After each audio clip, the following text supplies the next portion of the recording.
Hello and welcome to Whiskey Resource. My name is Mark. This is day 5 of the 12 drams of Christmas, my blind whiskey tasting. I'm going to pull a dram out of this particular box here that have been supplied by Dram Swaps as part of the whiskey community, as well as tasting packs I've had and drams I've bought from Masters of Malt. So I'm just going to get into it. I'm going to pull the dram out, pour it in my Glencairn, give me thoughts as to the nosing and tasting, as well as a guess as to what I think of the whiskey and whether or not I would actually go ahead and buy it.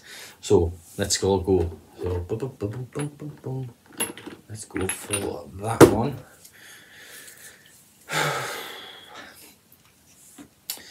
Glencairn. So this one I've not had before. It had a bit of a seal going on there.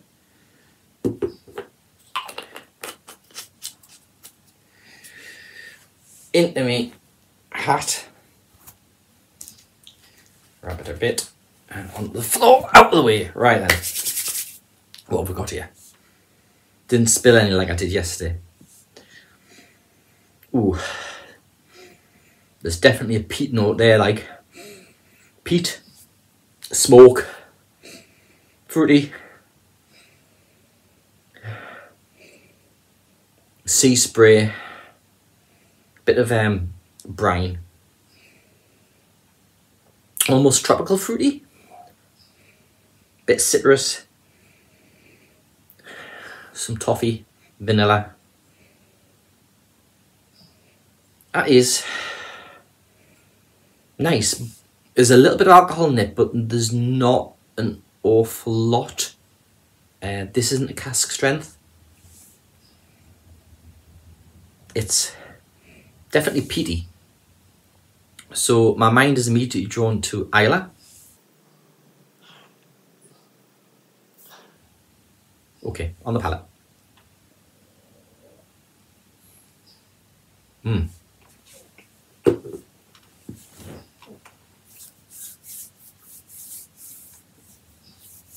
Whoa. Oh. Now, the strength on that isn't hot.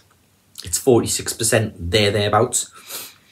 What's got me all eyed is that peat, whilst it's not intense, it's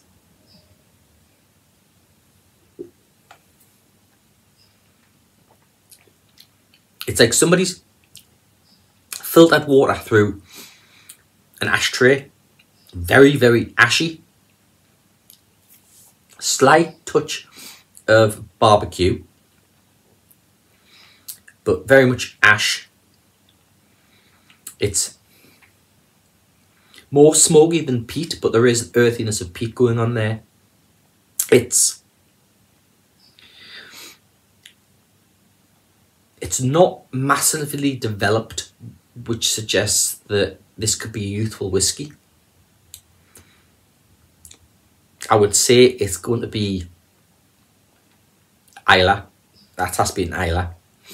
If it's not an Islay, I need to investigate that distillery a bit more, because, well, it's not even like a Ben Romack or I can't think now, or mainland peat. It's too intense. So it's a Scotch. It's an Islay. It's 46%.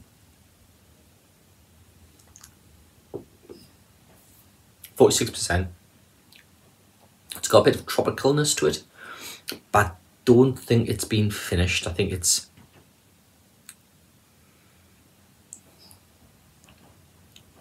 bourbon, ex-bourbon. Could be refill ex-bourbon. It's very, very ashy.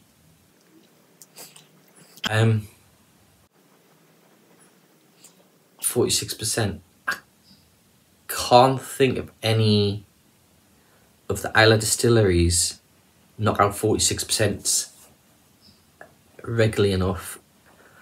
That wouldn't be like a special release. So it's not Ardbeg, the kind of peat smoke doesn't match what an Ardbeg. It's more intense than Lagavulin. Lefroig, no, not Lefroig. Which leaves us with Bowmore. I've not actually ever had a Bowmore, so I can't really say. Bruichladdich, I haven't had a peated Bruichladdich yet, so I can't say. Kalila, I've had plenty of Kalilas. I've had plenty of quite peat heavy Kalilas. I've got a Scotch Malt Whisky Society Kalila there. Fruitcake Islay style, I think it's called. This is very Kalila-y. Kalila do independent bottlings, or rather they have lots of independent bottlings of their stuff. It's not the 12-year-old Kalila.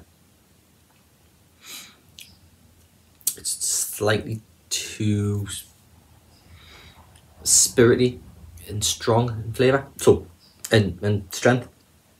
Okay, so we're going with Islay Kalila, 46% independent bottling.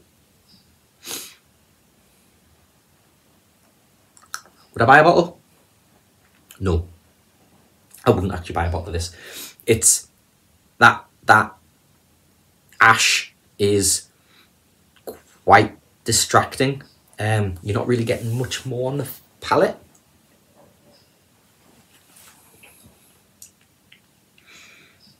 It's sweet. It's got kind of a caramel honey going on with that sweetness. And there is kind of undescript fruitiness, but it's too ashy. It's, if you like heavy peaty whiskies, this is probably for you, but it's too intense. So that's what we're going with. Let's find out. Let's do the reveal. Now, I really don't know half the stuff that's in this box. I've got that many samples that, yeah, anyway, right, here we go. Hey, there you go. So it's HunterLaing, Hepburns Choice, Kalila 8-year-old. No information about there as to what the strength is. This was supplied as part of the Southport Whisky Festival tasting pack that I bought. Very pale in colour. So I'm going to pop it on pause. I'm going to do some research, come back to you with what this is. Hello and welcome back after I've done a quick review on the internet to find out. So I just went to Masters of Malt and I did search for Kalila Hepburns Choice, and it brought up this particular bottle. I don't know whether it's right or wrong. Just quickly show the camera. So obviously I'm not really getting much of the detail on the bottle there, but anyway, Hepburns Choice, 8-year-old Kalila, Hepburns Choice, bottled by my brain, HunterLaing, 46% ABV, 8-year-old. Single malt drawn from a wine cask. Did not get that. This was distilled on Isle of Islay in 2009, bottled in by Langside in 2017, with a turn of 438 bottles. It is out of stock, but when it was available, it was £64.50 on Masters of Malt. Taste notes: red berries, slightly burnt tea cake, dripping with butter. No. Palate: cocoa, no. Raspberry, no. Hint of melon, no. White pepper, possibly it was a bit spicy. Cinnamon, a whiff of smoke on the savoury side of things. Really smoky. Lingering sweetness, orange sweeties. Maybe this isn't the particular bottle that is. I really don't know the specifics of what this particular dram was, but this is the first one I come up with. Maybe there's multiple bottlings that they've done. Without actually checking Southport Whisky's website, which I'll do right now. Okay. So I'm back. Visited the Southport Whisky website. They've got details, not an awful lot more, but Kalila 8-year-old Hepburns Choice. They have it in stock. They have 2 bottles right now. It is £60, 46% ABV. This one is different to the one that was on Masters of Malt. So this one is in the Portland of Kalila by HunterLaing, for the Hepburns Choice Collection, distilled in Ireland in 2010, aged in single refill hogshead casks, 329 bottles. Their tasting notes: lemon zest with sweet malt, distinct aromas of maritime smoke and lychee. Well, I got the maritime, I got a bit of fruitiness, tropical almost, lychee possibly. More peat smoke on the palate, summer berries, lemon, cinnamon, grassy malt. Finish: hay, spice, heather honey and bonfire ash. Well, yeah, ashtray, bonfire ash, I'll go with that. 46%, no colouring and no chill filtration. So yeah, Hepburns Choice. So I got that it was a Kalila, and I got that was an independent bottling, and I got that was 46% ABV. Way to go, me. This is all complete chance. So that one I wouldn't buy, unfortunately. £60, it's not a bad bottle if you really enjoy the ashy stuff, but not one that I would go for. So that was day 5 over and done. Laters.